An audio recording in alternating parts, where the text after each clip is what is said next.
TWT. Talk with Todd. If you're not listening or looking at Talk with Todd, TWT, my name is Kevin Black, and I'm telling you, this is the best show in America. Can we please have a little TWT? Hey, Todd, show me how to get my wife back, please.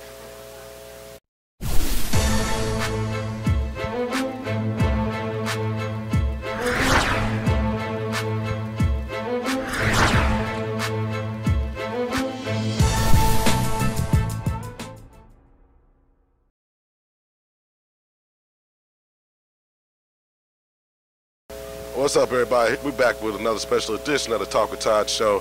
We live right down here in St. Louis at the DJs United Conference, and I'm sitting here with the one and only Kevin Black. Man, what's going on? You know what? I'm so happy to be on TWT. Appreciate it.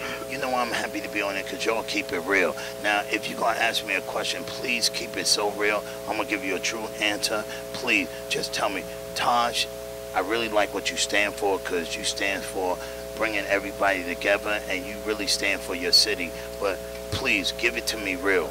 Okay. You want the real? I want the real. The uncut. Can I get my glass of water? Right. Can I get my glass of water? That's good. Go ahead. Now, at the panel discussion, y'all gave up a lot of game, a lot of knowledge about what's going on in the industry. Okay. But one of the things I want to cover is the publishing. Okay, a lot of artists, they go to the labels, they get a deal, but they don't understand what the paperwork means. So they publishing, they don't own that. Okay, explain to the artists what publishing really means, what the definition of publishing, why, because someone don't understand what ASCAP and BMI is. They heard it, but they don't understand what it is. So what is publishing? I'm going to tell you something, Todd. First thing, if I'm a beginning artist, first thing I want to hire a lawyer. Now, I met a lawyer at this convention, DJs United, that is so good. His name is Matthew Jackson, and I wish he was down here right now. I don't know where he at, but you need to interview him because publishing, he will tell you, if you're an artist, the first thing you should do, first thing, before you make a beat in the studio, before you do anything, please go get your paperwork right. Go to a lawyer, sit with him. Lawyers charge $250 to $500 an hour. Go get your paperwork right. Get your logo, get your trademark, get everything. Get that right, and then start the business, because I'm going to tell y'all, some of y'all fuck up before y'all get out the gate. And the name of the game is, when you in the gate, make sure everything is right, because when you in the gate, if you win the race, you want to make sure everything is tight. Now, at one point, if the mixtape game was extreme, like artists was dropping mixtapes every other week, every other month, because they saw that that's where the transition, that's where the industries were headed. It was mixtapes.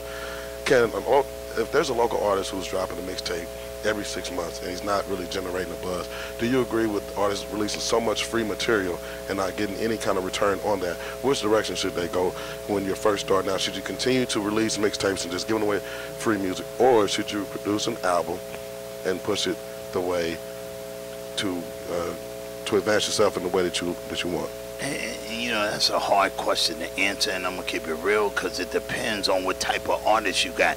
And I don't know how to answer that, because it depends. I would have to see the artist, but dropping a whole lot of lyrics and not getting paid is the worst.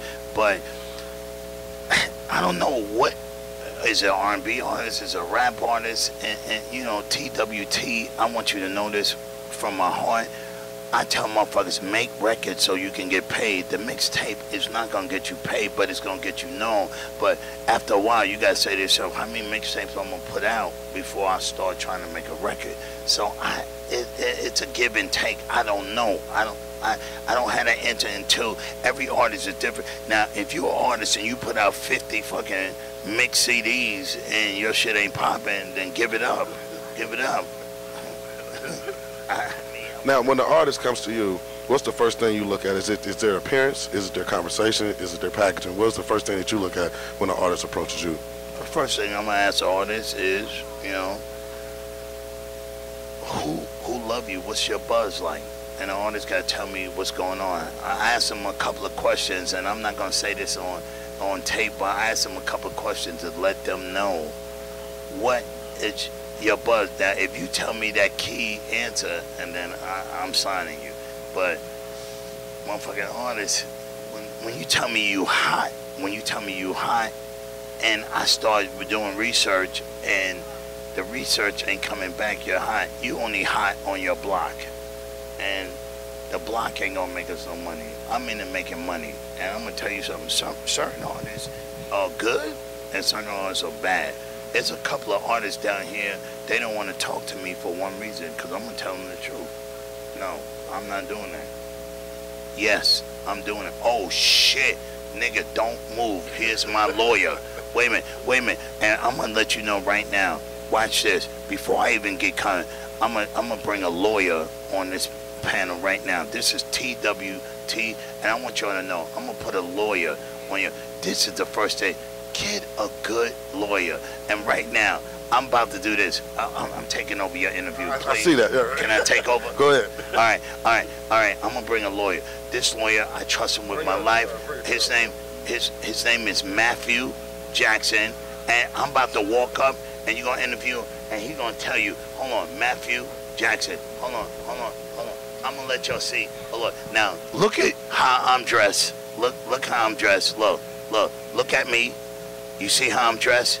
And look at the fucking lawyer. And look, he is that. So I'm gonna let him talk. That's the first thing. When everybody, if they tell me my lawyer name is blah blah, I know they serious about the crap. So I'm gonna let a lawyer talk, because I'm not a lawyer. When I'm great asking, I want to ask you something else real quick before I come to you. Everybody thinks they know what a hit record sounds like, and everybody thinks they know what a hit record is. In your experience, what is a hit record? What defines a hit record? A hit record is a motherfucker who got his business tucked away just in case it ain't a hit record or it is a hit record. I don't know a hit record, because if I knew that, I'd be rich. I'd be rich right now. But I know what the public want. Have your paperwork. I'm telling y'all, wait a minute, I can hear shit, but guess what? A hit record is a motherfucker who got their business intact. And that's what I'm saying.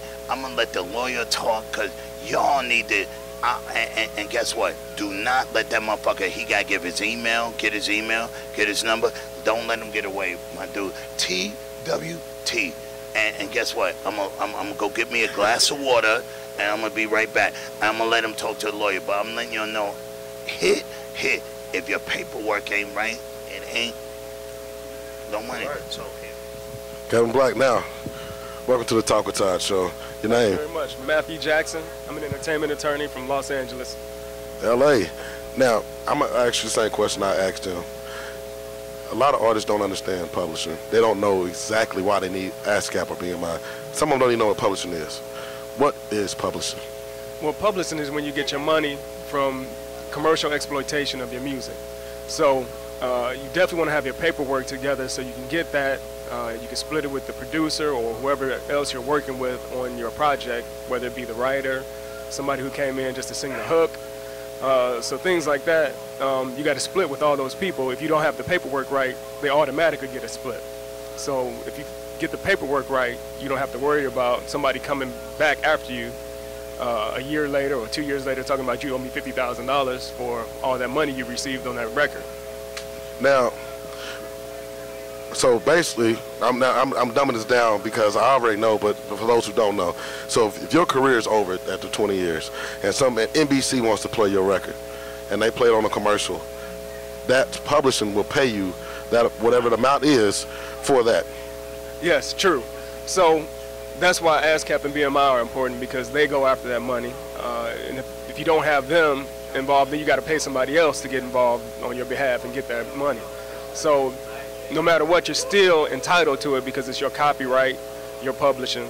So you just got to make sure you get that paperwork together. Again, just as my friend Kevin Black said, paperwork, paperwork, paperwork. Get that business together first. Go to your attorney and get it done.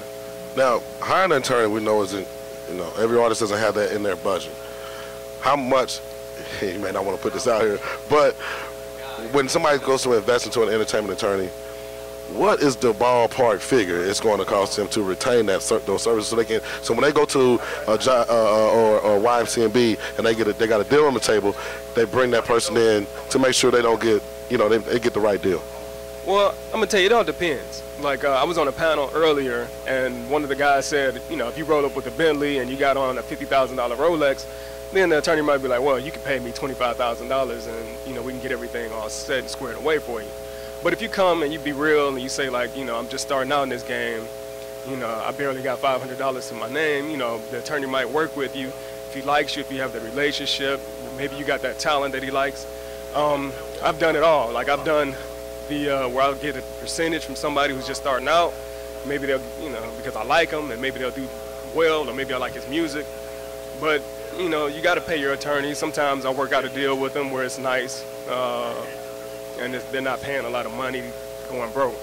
Outside of their publishing, what other paperwork should the artist have before they start putting out material? Well, I say you should try to own everything that you possibly can up front. Sometimes you can't do that. Sometimes you might get a producer, or, you know, if you're working with somebody with a name like Kevin Black, you have to give up something.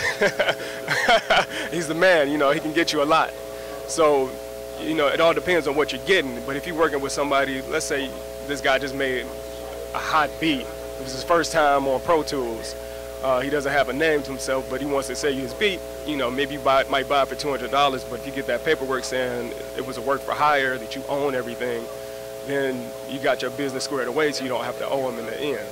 So it doesn't matter. It all depends. I'm sorry. Like, it depends on what type of project you're doing and what you're working on. So no matter if they're buying a beat, if it's studio time, no matter, anytime they're making some type of purchase or they're looking to shop a deal, they need to come contact you first. Yes, because you don't want to have to contact me 2 years down the line, because it's going to cost you way more money than, you know, then we got to go to the courts and we got to litigate. That could be $200,000-$300,000 right there just off rip. I'm in the background. What's your number? Facebook, Instagram, Twitter. I'm on Facebook, I'm on Twitter, but you can get me on LinkedIn is the easiest way. Iverson Matthew Jackson, attorney. My number is 818-688-1521. Again, that's 818-688-1521, and the email is mattj57@hotmail.com.